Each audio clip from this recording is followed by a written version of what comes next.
Amazon, Apple, Alphabet, Microsoft, Meta, Nvidia, dan Tesla sedang berlomba menekuni bioteknologi. Mereka berinvestasi miliaran dolar dan memanfaatkan teknologi AI untuk mendisrupsi industri biotek yang memang memerlukan inovasi dan juga efisiensi dalam meramu obat-obatan maupun teknik penanganan penyakit. Tapi pertanyaannya, kenapa? Apa yang membuat mereka memilih terjun di biotek? Seperti apa persaingannya? Dan bagaimana strategi pemenangannya?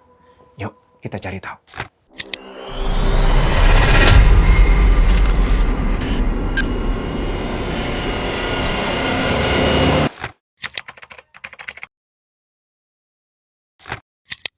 Produsen chip Nvidia pada tahun lalu berinvestasi 50 juta US dollar ke Recursion, sebuah perusahaan riset penemuan obat. Sebelumnya, perusahaan yang dipimpin Jensen Huang ini telah menjalin kerjasama dengan Genentech, anak perusahaan Roche yang bergerak dalam pengembangan obat-obatan baru. Bahkan sebelumnya lagi, yaitu di tahun 2021, Nvidia sudah bermitra dengan Schrödinger, spesialis penemuan obat juga. Sekarang ini, Nvidia lagi sibuk menyediakan teknologi chip yang canggih, infrastruktur cloud, dan berbagai alat pendukung lainnya buat Recursion dan juga buat perusahaan-perusahaan biotech lainnya. Kimberly Powell, Presiden Nvidia bidang kesehatan, mengatakan pada Forbes bahwa Recursion diharapkan bisa menjadi bisnis bernilai miliaran dolar bagi Nvidia di masa yang akan datang. Sebetulnya bukan cuma Nvidia yang terjun menggarap bisnis biotech. Microsoft, Amazon, dan Salesforce juga sudah terjun, terutama dalam proyek desain protein. Salesforce misalnya tahun lalu sudah memperkenalkan model AI generatif protein yang disebut dengan ProGen. Lalu Microsoft meluncurkan EvoDiff, model serupa yang bersifat open source. Sedangkan Amazon sudah membuat alat pelipatan protein untuk platform AWS yang disebut SageMaker. Terakhir, Januari lalu, Forbes memberitakan bahwa ByteDance sedang merekrut tim untuk sains dan desain obat.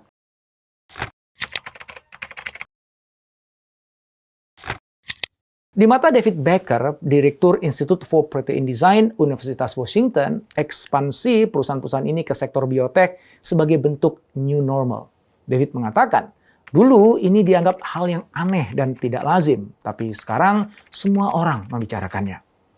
Memang fenomena tersebut baru muncul belakangan ini. Pada tahun 2020 ada 67 transaksi investasi masuk ke startup-startup yang bergerak di bidang penemuan obat. Firma analisis PitchBook mencatat bahwa sejak 2021 sampai sekarang sudah ada 281 transaksi dengan investasi bernilai 7,7 miliar US dollar. Laporan terkini PitchBook menyebutkan bahwa perusahaan-perusahaan startup yang mengintegrasikan AI dalam proses penemuan dan pengembangan obat jadi sangat-sangat antusias. Sebab di tahun 2024 ini diperkirakan akan lebih banyak lagi perusahaan teknologi yang terjun ke bisnis biotech. Perakiraan itu diperkuat pernyataan Beth Rogozhinsky, CEO OnCustics, ketika bertindak sebagai moderator dalam JP Morgan Healthcare Conference di San Francisco. Di situ Rogozhinsky mengatakan, perusahaan teknologi besar benar-benar serius masuk ke ranah AI, dan mereka datang dengan skala yang besar. Dia juga menyoroti munculnya Magnificent Seven, yaitu 7 perusahaan teknologi besar AS dengan nilai pasar yang sangat tinggi, yang tak lain adalah Amazon, Apple, Alphabet, Microsoft, Meta, Nvidia, dan juga Tesla. Rogozhinsky mengatakan 6 dari 7 perusahaan ini memiliki proyek di AI dan kesehatan. Mereka semua punya ambisi besar di industri ini. Dia juga mengingatkan bahwa pada tahun lalu nilai pasar gabungan Magnificent Seven naik hampir 75% menjadi 12 triliun US dollar. Sebetulnya, pemanfaatan AI dalam penciptaan obat sudah terjadi sejak DeepMind meluncurkan AlphaFold pada 2018. Waktu itu, para pimpinan DeepMind mengatakan, kita sekarang berada di sebuah titik balik yang menarik. Karena kita punya kombinasi kuat antara banyaknya data yang siap latih, lonjakan besar dalam kekuatan komputasi, dan lompatan besar dalam teknik AI. Kimberly Powell, Wakil Presiden Nvidia bidang kesehatan, juga mengatakan, semua itu baru saja berkumpul dan belum pernah terjadi sebelumnya. Karena 5 tahun lalu, situasi ini masih seperti mimpi. Kita pahami bahwa industri bioteknologi adalah industri yang fokus memanfaatkan teknologi dan organisme untuk menghasilkan produk kesehatan, pertanian, dan juga lingkungan. Pemanfaatan biotech untuk kesehatan dapat menghasilkan obat-obatan baru dan terapi penyakit.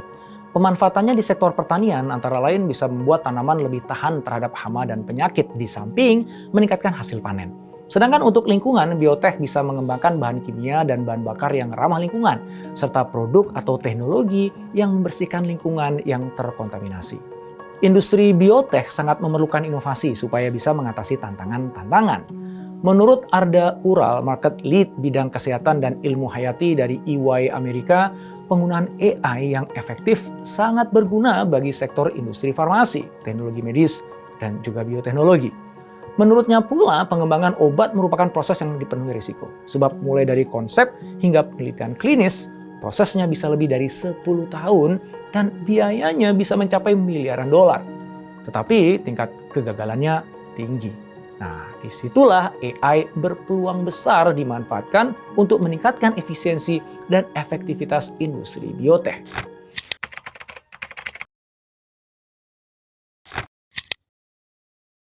Survei yang dilakukan oleh EY pada akhir tahun 2023 mengungkap bahwa sekitar 41% CEO perusahaan biotech sedang mencari cara untuk memanfaatkan AI generatif. Menurut Ural, ini adalah angka yang sangat tinggi berdasarkan pengalamannya bekerja selama 30 tahun di industri ini. Dia mengatakan, kita menyaksikan sebuah karakteristik unik dari AI yang diterima dengan lebih cepat dibandingkan teknologi lain. Tingginya antusiasme itu dikarenakan pemanfaatan platform AI generatif berpotensi mengurangi biaya perusahaan farmasi. Bukan hanya biaya pengembangan obat, tetapi juga biaya operasi perusahaan. Sehingga mereka tidak perlu lagi mengalihkan operasinya ke negara-negara berbiaya rendah.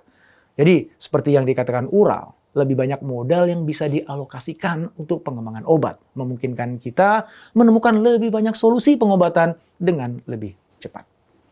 Ada dua hal yang dibidik dalam pemanfaatan AI. Pertama adalah meningkatkan inovasi. Dan kedua, meningkatkan efisiensi proses kerja. Di dunia farmasi, inovasi adalah kunci utama di samping soal paten. Karena selalu ada kebutuhan untuk menemukan molekul baru yang inovatif. Nah, disitulah AI berperan. Karena AI bisa menyarankan pemanfaatan molekul baru yang lebih baik atau molekul yang sebelumnya tidak teridentifikasi. Berdasarkan gudang data yang bisa diakses oleh AI tersebut. Kemampuan itu sekaligus membuat AI bisa merombak struktur R&D farmasi secara keseluruhan. Dengan kelebihan-kelebihan itu, maka nggak heran kalau kemudian perusahaan teknologi besar memasuki bidang penemuan obat AI.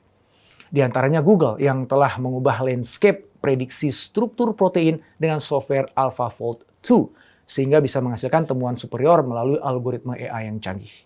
Begitu pula Microsoft yang sudah berinvestasi besar-besaran di bidang sains dasar, termasuk dalam penemuan obat. Kita juga nggak usah heran dengan langkah mereka, karena perusahaan-perusahaan teknologi memang harus terus mencari ruang-ruang baru untuk mengaplikasikan teknologi mereka.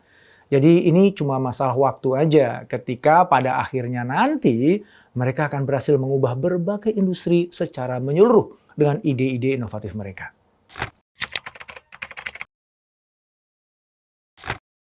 Meskipun kemajuan teknologi AI di dalam industri biotech sangat menjanjikan, tapi masih panjang perjalanannya untuk bisa mencapai sukses. Karena banyaknya tantangan yang harus dihadapi.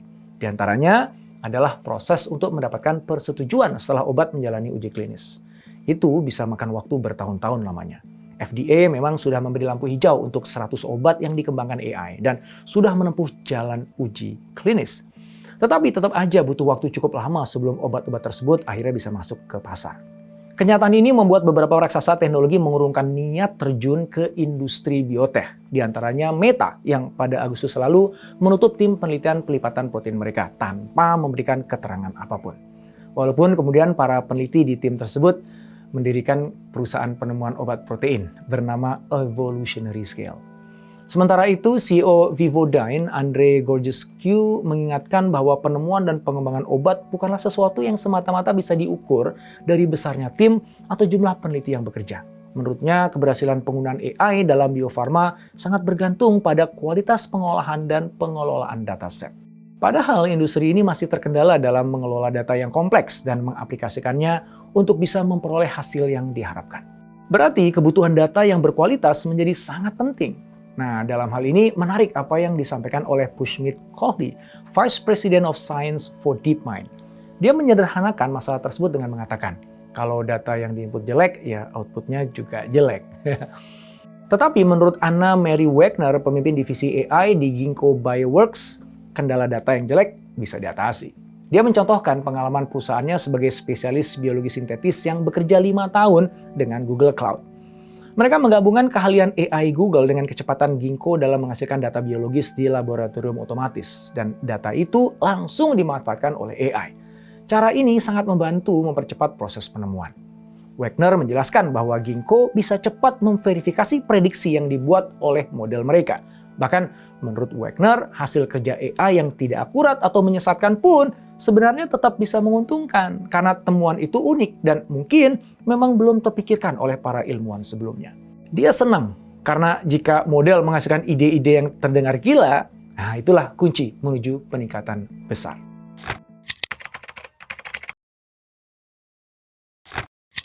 Kemampuan AI mengubah dunia riset bidang biologi memang sudah terbukti. Dalam hal ini, Pushmit-Cohley sudah melihat sendiri dan mengatakan, saya pernah ke konferensi dan bisa lihat sendiri perubahannya. Cara kerja para ilmuwan biologi dulu dan sekarang itu beda banget dan perubahannya keren sekali. Namun demikian, ada tantangan lain yang perlu diatasi, yaitu prinsip kehati-hatian yang sangat krusial di dunia medis, terutama ketika kita membahas tentang integrasi AI dalam bioteknologi. Hasil kerja AI perlu divalidasi dengan sangat hati-hati mengingat dampak langsungnya terhadap kehidupan manusia. Kita diingatkan bahwa setiap kemajuan, terutama yang berkaitan dengan kesehatan dan keselamatan manusia, tetap harus dijalankan dengan pertimbangan risiko dan etika. Prinsip kehati-hatian harus diutamakan mulai dari penelitian sampai ke tahap pengembangan dan pemanfaatannya oleh pasien, supaya bisa dihindari terjadinya kesalahan yang memiliki konsekuensi serius. Ambisi Big Tech mendisrupsi industri bioteknologi dengan kecerdasan buatan bukan sekedar langkah maju, melainkan lompatan yang revolusioner. Sebuah lompatan yang menjanjikan perubahan besar dalam cara kita menangani tantangan kesehatan dan lingkungan. Dengan investasi besar-besaran seperti yang dilakukan Nvidia, Microsoft, dan Amazon, serta langkah inovatif dari perusahaan seperti ByteDance, kita melihat bagaimana teknologi AI tidak hanya mempercepat proses penemuan obat, tetapi juga membuka peluang baru dalam penelitian biologis dan kimia. Kita bisa memahami dan menganalisis disrupsi yang terjadi melalui model 3 Horizon McKinsey. Di Horizon pertama, fokusnya adalah pada optimalisasi bisnis inti yang sudah ada. Inisiatif seperti kerjasama Nvidia dengan Genentech dan investasinya di Recursion menunjukkan bagaimana AI dapat memaksimalkan efisiensi dan peningkatan hasil penelitian dan pengembangan obat, serta menjanjikan kecepatan dan akurasi yang belum pernah terjadi sebelumnya. Pada horizon kedua, kita melihat usaha perusahaan merambah bisnis lain dengan mengidentifikasi dan mengeksplorasi inovasi baru yang dapat menjadi sumber pertumbuhan di masa depan. Inisiatif seperti kerjasama antara perusahaan-perusahaan teknologi besar dengan startup biotech, serta proyek-proyek desain protein yang menggunakan AI, menunjukkan adanya sebuah eksplorasi yang berani ke wilayah baru, serta menjanjikan terobosan yang dapat mengubah pandangan kita terhadap biologi dan kimia. Sementara di horizon ketiga, ada upaya untuk menciptakan bisnis yang betul-betul baru melalui pencarian inovasi yang radikal yang dapat mendefinisikan ulang seluruh industri. AlphaFold dari DeepMind adalah contoh sempurna tentang bagaimana AI dapat membawa kita ke era baru dalam memahami struktur protein. Ini adalah langkah yang tidak hanya memiliki implikasi besar bagi penemuan obat, tetapi juga bagi pemahaman kita tentang kehidupan itu sendiri. Pada akhirnya, dalam setiap inovasi hasil kolaborasi Big Tech dan dunia bioteknologi, kita perlu merefleksikan kembali potensi yang ada dan merenungkan masa depan. Sebuah masa depan ketika kita dapat menemukan solusi yang lebih inovatif, efektif, dan berkelanjutan untuk tantangan kesehatan dan lingkungan. Di sini, refleksi menjadi penting, tidak hanya untuk mengapresiasi seberapa jauh kita telah melangkah, tetapi juga untuk memahami tanggung jawab kita dalam membentuk dunia esok hari.